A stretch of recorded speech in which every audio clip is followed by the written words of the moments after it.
There was a lot of water in a short time. You can't do a lot about it. About 10 months ago we gave the pub a big refurb and relaunched the pub, gave it a brand new refurb, and then 9 months down the line we got flooded. We are in an area where there's a river and it's prone to flooding, and more should be done. You can't keep you can't keep living like this. Maybe in 2 years' time this will happen again.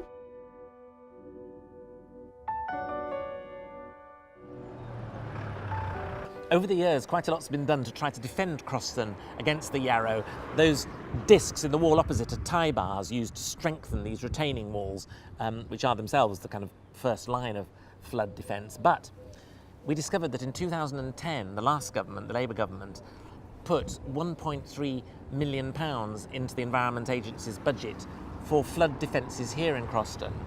And those have subsequently been scratched out and gone in the cuts imposed by the current government. Local people are none the wiser about this money for flood defences because it never got that far. It never even reached the parish council.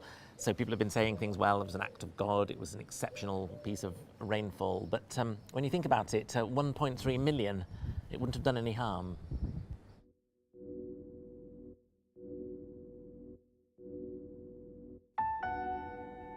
Within, through here, then through here, then it was building up. And it's come here at the same time, it's coming through the front wall there. Then it all started puddling into back there, then it come through that wall. The financial burden, you see, it hits you straight away.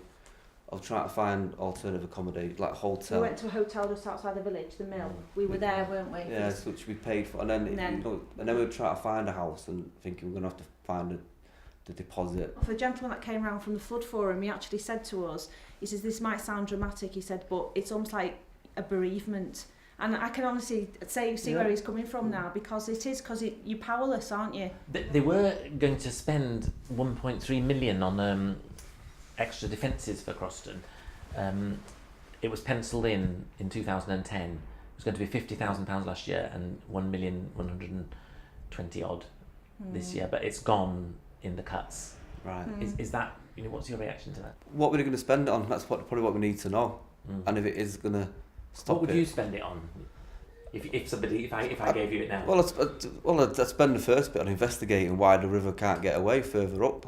Because I say I don't think the problem is in Croston. I think it's further up, outside of Croston, and probably coming into Croston. It's the aftermath now, though, isn't it? It's stuff like now. We were insured. A lot of people in Croston weren't insured because of high excesses and premiums. What's it going to be like next year when we insure? Yes. That's worrying. Selling your house, because Croston, as beautiful as it is, people are going to think flooding.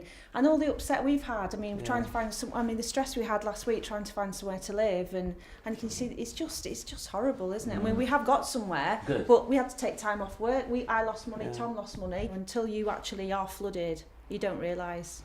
Here's our lovely carpet all sliced up. We had a new kitchen, we had everything. And then the floodwaters came in. You can see the level where it came up out the back, so it's quite deep, and you can't block a cat flat. My wife upstairs with her double crutches from the knee operation the night before, and a toddler to look after. Oh goodness, how old's the toddler? 2.